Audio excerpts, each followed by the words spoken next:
The wind that morning was cold and strange. It moved through the rocky valleys of northern Afghanistan like a whisper carrying secrets. The sun had not yet risen fully, and the air smelled of dust, gunpowder, and fear. 3 men, Daniel, Rahim, and Jonas, stood with their hands tied behind their backs, faces pressed against a giant war drum. The same kind of drum soldiers used in parades, now turned into a wall of death. Behind them stood 6 armed men in black scarves, their rifles loaded, their hearts hardened. A commander paced slowly, boots crushing the sand beneath his feet. He wasn't in a hurry. He wanted the fear to grow. Every second felt like a lifetime. The valley was quiet, too quiet. Even the birds had gone silent. Only the rustle of the wind and the trembling breath of the 3 men filled the air. Daniel, the oldest, was a quiet man. He used to repair shoes for villagers.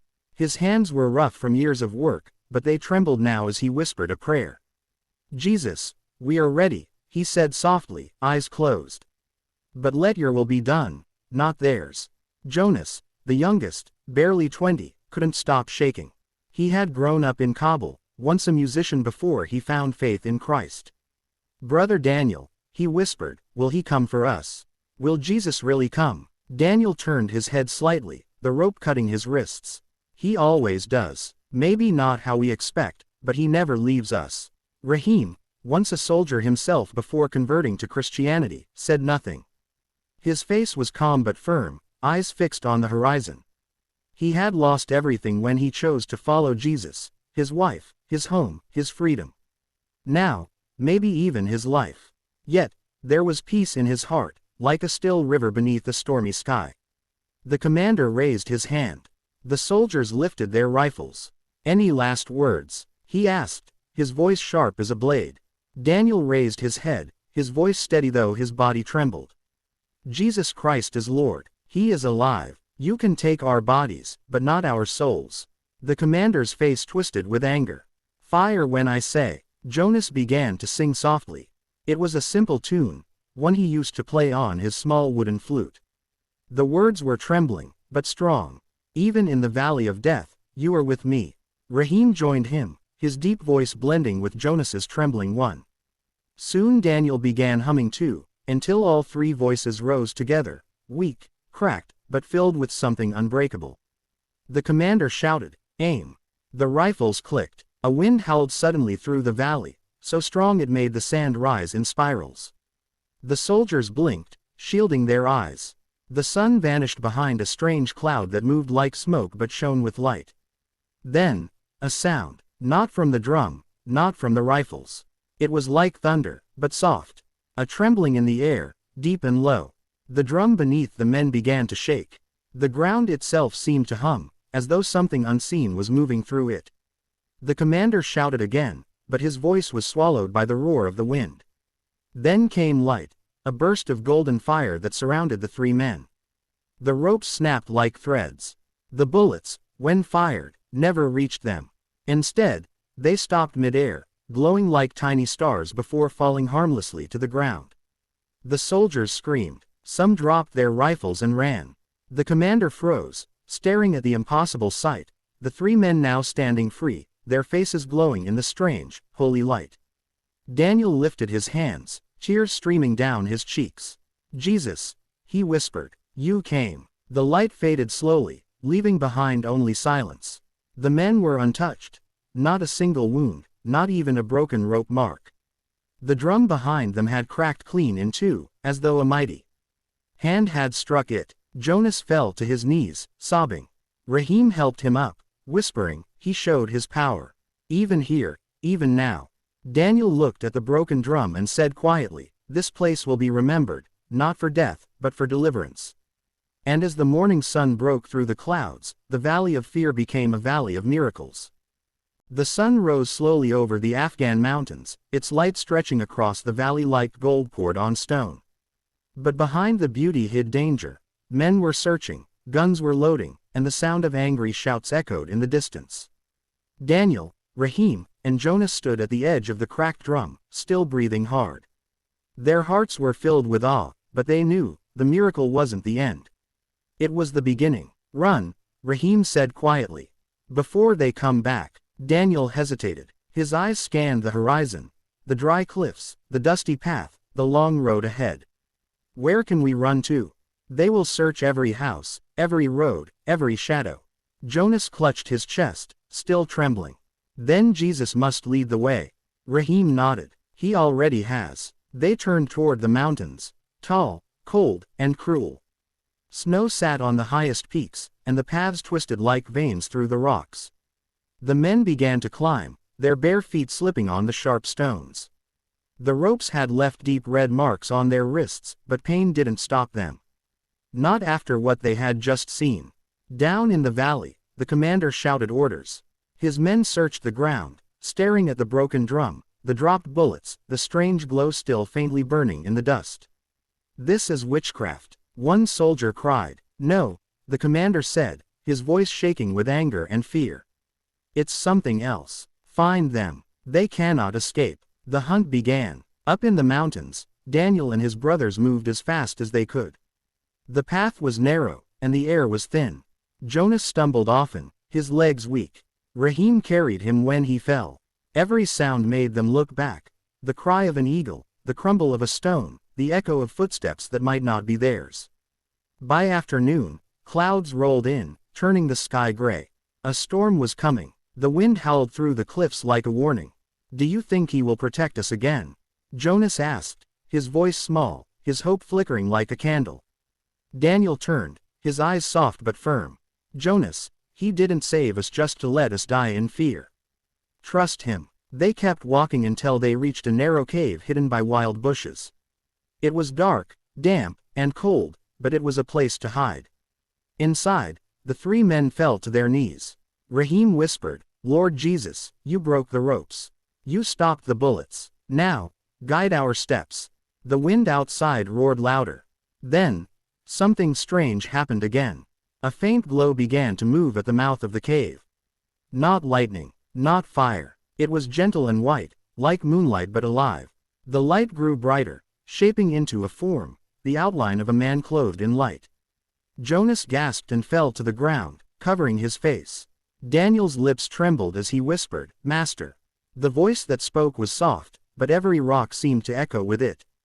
Fear not, I am with you. Go west to the hidden valley. There, you will find help.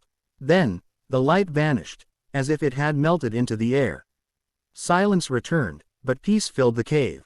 Their fear was gone. Rahim stood first. The hidden valley, he said. That must be near Herat, across the desert. It's far, Daniel said. And dangerous. Jonas lifted his head, but he said go. So we go. The storm broke that night. Rain poured down, washing the blood, the dust, and the fear from their skin. They waited until morning, then began their journey westward, tired, hungry, but burning with faith. They moved through forests, crossed rivers, and walked under starlit skies. Some nights they hid in abandoned huts, other nights they slept under trees, praying softly until sleep took them. Each morning, they saw small signs, food left by strangers, footprints that led to safety, streams when they thought they would die of thirst. They knew Jesus was still walking with them, unseen but near. But as they neared the edge of the mountains, Rahim stopped suddenly. He knelt, pressing his ear to the ground. Riders, he said. In the distance, they heard it, the sound of horses, the sharp echo of metal on rock. They found our trail, Daniel said, eyes wide. Jonas looked toward the setting sun. Then he must have another miracle waiting. Rahim tightened his torn scarf. If they catch us, we'll keep standing for him. Daniel nodded. Alive or dead, we are already his. And as the sun disappeared behind the mountains, the three men ran again, their shadows long and their faith burning like fire. Night fell quickly as the three men raced down the jagged slope. The sky turned black, sprinkled with 1,000 cold stars. Behind them, the sound of horses grew louder, hooves striking the stones, voices shouting in a language filled with rage. Daniel's heart pounded, his legs burned from running. But he didn't stop, neither did Rahim nor Jonas. They had come too far to turn back. Faster, Rahim whispered, his breath ragged. They're close. Jonas stumbled and fell, scraping his knee on the rocks. Daniel turned instantly, pulling him up. Don't give up, Daniel said softly. He's still with us. Jonas nodded, tears mixing with dust on his face. Then show us the way, Lord, he whispered. And just then, as if heaven heard, a faint light appeared in the darkness ahead. It shimmered between the rocks, like fireflies dancing in a cave. The light moved slowly, almost calling them. Rahim squinted. Do you see that? Daniel nodded. Yes, the same light from the cave. Without another word, they followed. The light guided them through narrow paths and thorny bushes until they reached a wide opening between two giant cliffs. The moment they stepped inside, silence fell. The sound of the horses vanished, the wind stopped, and an odd peace covered the place. It was as if the world itself had paused. Before them lay a valley, hidden deep within the mountains. It was unlike anything they had ever seen. Trees grew tall and green even in the desert air. A river sparkled under the moonlight, flowing gently between fields of wildflowers. The air smelled of honey and rain. Jonas gasped. This can't be Afghanistan. This feels like heaven. Daniel knelt, tears streaming down his face. This is the place he spoke of. Rahim lifted his eyes toward the moon. The hidden valley. They rested by the river, drinking deeply and washing the dirt from their faces. For the first time in days, their bodies stopped trembling. Daniel took out a small piece of torn paper hidden in his clothes, a scrap from an old Bible he had carried since his youth. The page was worn and half burned, but one verse was still clear. When you pass through the waters, I will be with you. And through the rivers, they shall not overflow you. Isaiah 43:2. Daniel read it aloud, his voice cracking. Jonas smiled faintly. He's really doing it. He's really keeping his word. Rahim nodded. He always does. The next morning, they woke to the sound of footsteps, soft, cautious ones.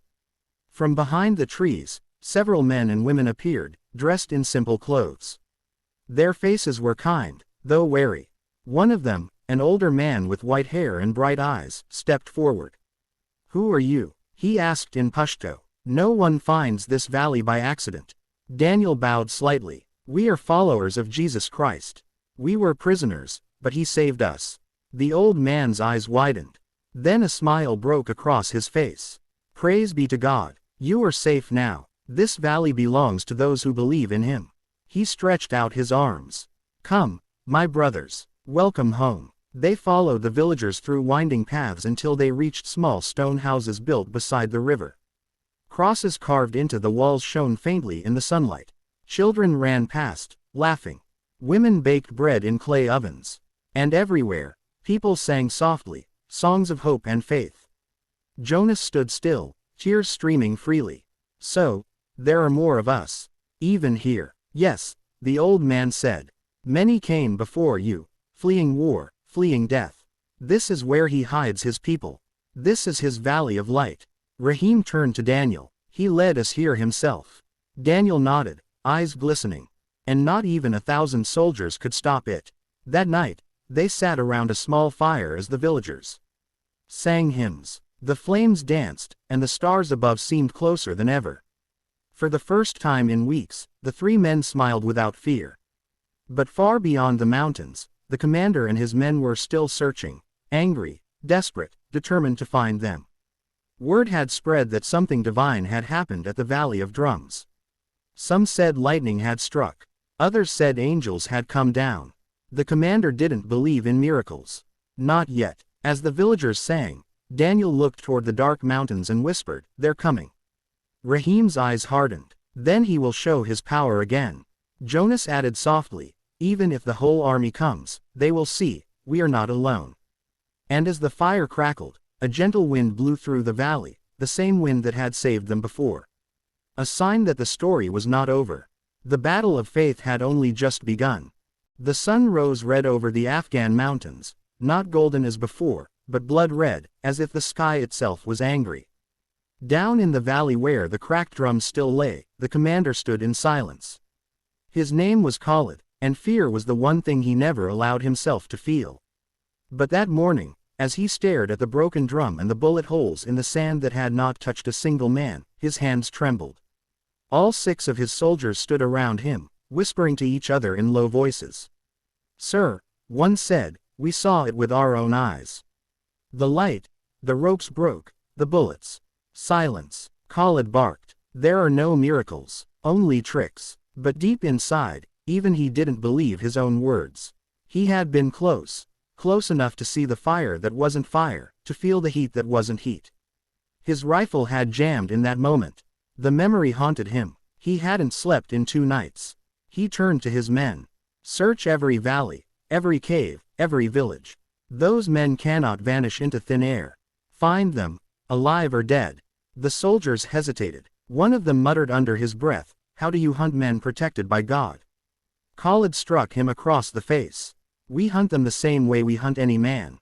With bullets and blood." But even as he shouted, thunder rolled softly through the valley, though the sky was clear. It was as if heaven itself was warning him. Days passed. Daniel, Rahim, and Jonas had begun to heal in the hidden valley. The Christians there, men, women, and children, treated them like family. Every evening, they gathered to sing and tell stories of how Jesus had saved them from death. Some had escaped prisons, some had survived beatings, others had seen visions that led them to the valley. Jonas played an old flute that the children had found for him. The soft music floated through the air, mixing with the laughter of the villagers. For a moment, it felt like the world had forgotten war. But peace has enemies. On the 7th day, a messenger came running from the hills. "Riders," he shouted. "Armed men. They are coming this way." The air turned heavy. The people stopped singing. The laughter faded. Daniel stood quickly. "How many?" "Dozens," the messenger said. "They wear black scarves. They ride under the commander's flag." Rahim clenched his fists. Khalid. By the next morning, smoke was rising on the horizon. The commander and his men were getting closer. They had tracked the 3 men by their footprints through the dust, by broken branches, by whispers among fearful villagers. That night, as darkness covered the hidden valley, Daniel gathered everyone inside the small stone church at the center of the village. The church was old, built of rough rock and wood, lit only by candles. Daniel spoke quietly, but every word carried power. "Brothers and sisters, fear not. The same Jesus who broke our ropes and stopped the bullets will fight for us again. The enemy doesn't know. This valley doesn't belong to men. It belongs to God." Rahim stood beside him, hand on his shoulder. "And if they come to destroy us, then let them see who protects us." Jonas, though trembling, nodded. "Let them come. I will play my song to heaven." The next morning came with thunder, not from the sky, but from hooves and wheels. The commander's men stormed into the outer pass, guns ready, shouting war cries that echoed off the cliffs. Dust rose like a storm cloud. The villagers hid the women and children in caves while the men stood in prayer. Khalid rode in front, his face dark with fury. "Come out," he roared. "You who call on this foreign god.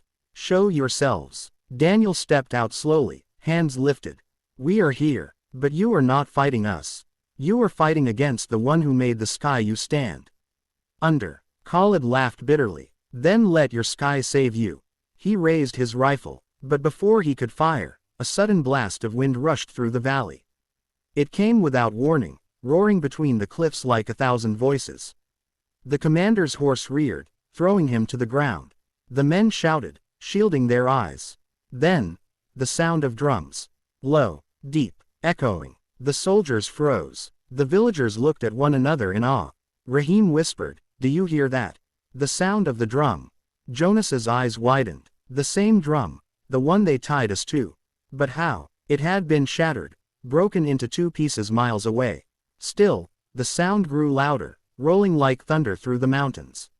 It wasn't coming from the ground, nor the sky, it was coming from everywhere. The earth began to tremble. Rocks fell from the cliffs. The horses screamed and bolted. Khalid stood up, eyes wide in disbelief. What is this?" Then, the wind turned warm and bright. A light appeared, golden, swirling, shining brighter than the sun. It moved between the cliffs and descended into the valley like a river of fire. And their knees terrified. In the center of the light stood a figure, not fully seen, but powerful beyond words. The glow was so strong that no face could be made out, yet peace poured from it like a wave. Daniel dropped to his knees. "Lord, you've come again." The voice that filled the valley was calm, but every heart trembled when they heard it. "My children, do not fear. I am your shield and your deliverer. Those who rise against my name shall see that I live forever. Khalid raised his rifle, trembling. Stop. You are not real, I command. Before he could finish, lightning struck the ground before him. His weapon shattered in his hand. The heat of the light burned the flag he carried. The black scarf of his army burst into flames and turned to ash.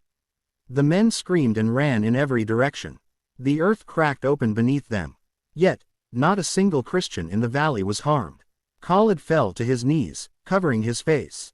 Please, he cried. Please, what is this power? The voice spoke once more, echoing deep into his soul. The power you fight is not of men. It is the power of mercy. Repent, and you shall live. The commander wept, trembling as the light slowly faded. When he opened his eyes, the valley was still again. The sky was blue, the air still. The battle was over, without a single weapon fired. Days later, Khalid came back to the valley alone. His army was gone. Some had fled, others refused to fight again. He walked with his head bowed and tears in his eyes. He found Daniel by the river. I don't understand, Khalid said softly. I wanted to kill you. But he showed me mercy. Daniel smiled gently. That's who he is. You came to destroy, but he came to save. Khalid fell to his knees, covering his face. Then tell me, how can I know this Jesus? Daniel placed a hand on his shoulder. Start by believing that he forgave you even before you asked. The commander wept openly, and that day, the man who once hunted Christians became one himself. From that day, the hidden valley was never attacked again. It became a place of healing, of faith, and of stories whispered across the desert, the valley where bullets stopped, where light spoke, and where even the hardest heart bowed to mercy. And in every song Jonas played, every prayer Rahim prayed, and every word Daniel preached, the valley remembered. The God who saved us once, still saves today. The days that followed the commander's surrender were filled with a peace the valley had never known before. The sun rose golden and kind, the river sang softly, and the mountains, once cold and cruel, now stood like watchmen around God's hidden sanctuary. Daniel, Rahim, and Jonas woke each morning to birdsong instead of gunfire, to laughter instead of fear. But deep in their hearts, they knew that what had happened was not meant to stay hidden forever. Miracles are never meant to be kept secret. They are meant to shine. Khalid, the once fearless commander, now lived quietly among the people he had hunted. His face, once hard as stone, was now soft with humility. He would rise early every morning to help the villagers carry water, chop wood, and care for the children. The villagers forgave him easily, because they had all seen the same light.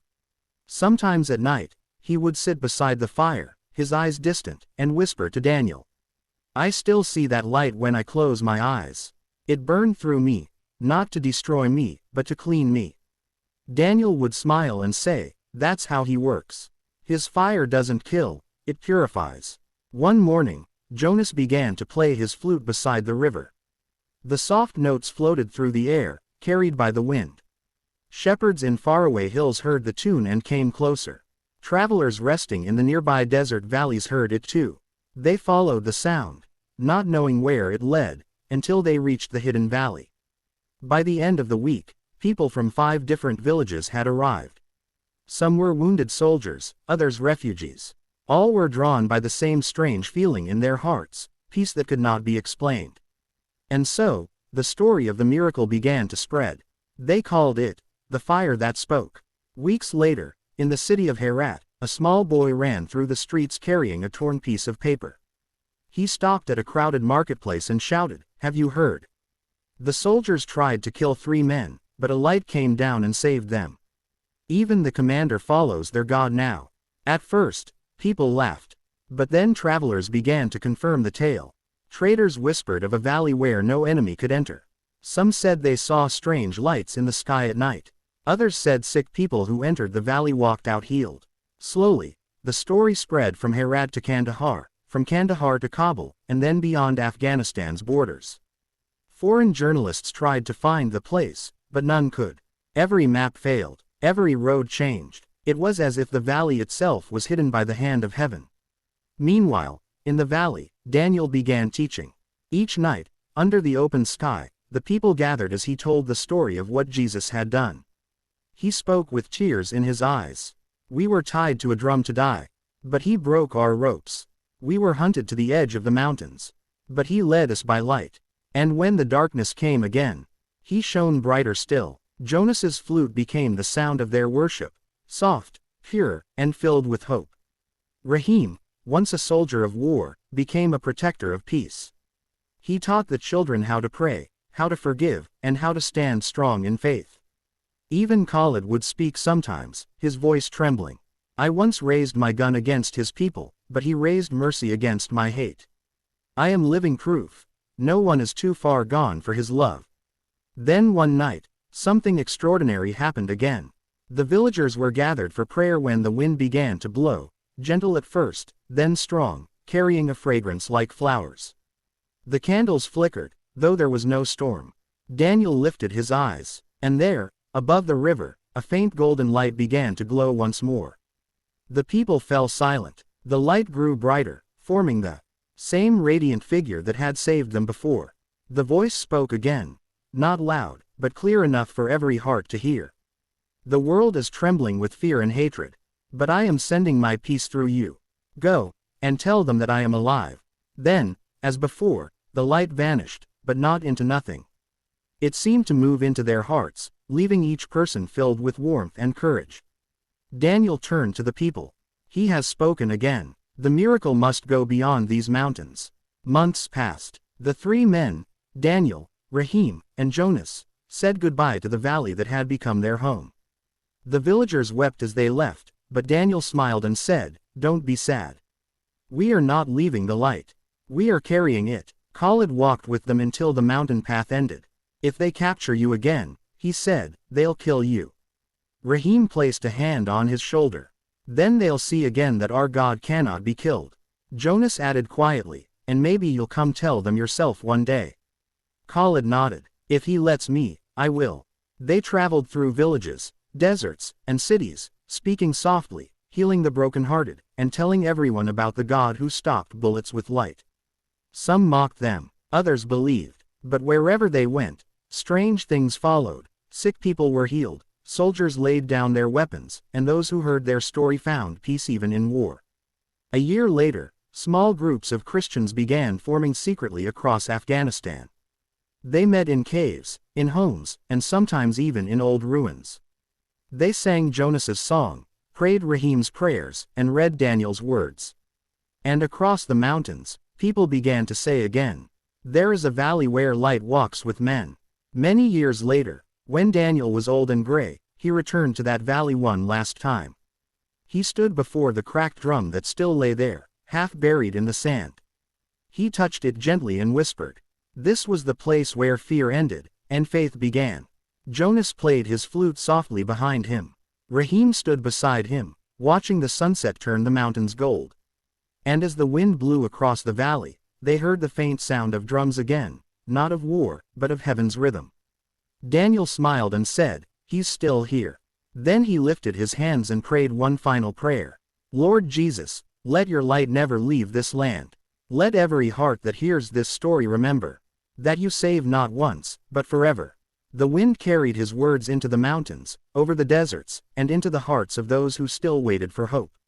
And so, the miracle that began with three men tied to a drum became a story that changed nations, a living testimony that no darkness can ever silence the light of Jesus Christ. Summary: in Afghanistan, three Christians, Daniel, Rahim, and Jonas, were captured and tied to a war drum, ready to be executed for their faith. But when the soldiers fired, a blinding light from heaven stopped the bullets, broke their ropes, and set them free. Guided by visions and miracles, they fled into the mountains and discovered a hidden valley, a secret refuge for believers. The commander who tried to kill them, Khalid, hunted them fiercely, but when he finally reached the valley, God's power struck again, this time not in wrath, but in mercy. The light of Jesus appeared, breaking Khalid's pride and turning his heart to faith. The miracle spread across Afghanistan, transforming hearts and communities. The once hunted believers became messengers of peace, carrying the story of deliverance beyond the mountains. Their testimony ignited hope across the land, proof that no darkness can silence God's light, and no enemy can stop His mercy. Moral lesson: faith conquers fear, even when death seemed certain. The three men trusted Jesus, and he answered in power. God's light shines in the darkest places. No land, government, or weapon can hide from his reach. Mercy changes hearts. Even the fiercest enemy can be transformed by love. Miracles are not to be hidden. What God does for one must be shared with all, so hope can spread. The story of faith never ends, because wherever Jesus is believed, new light begins to shine. The end.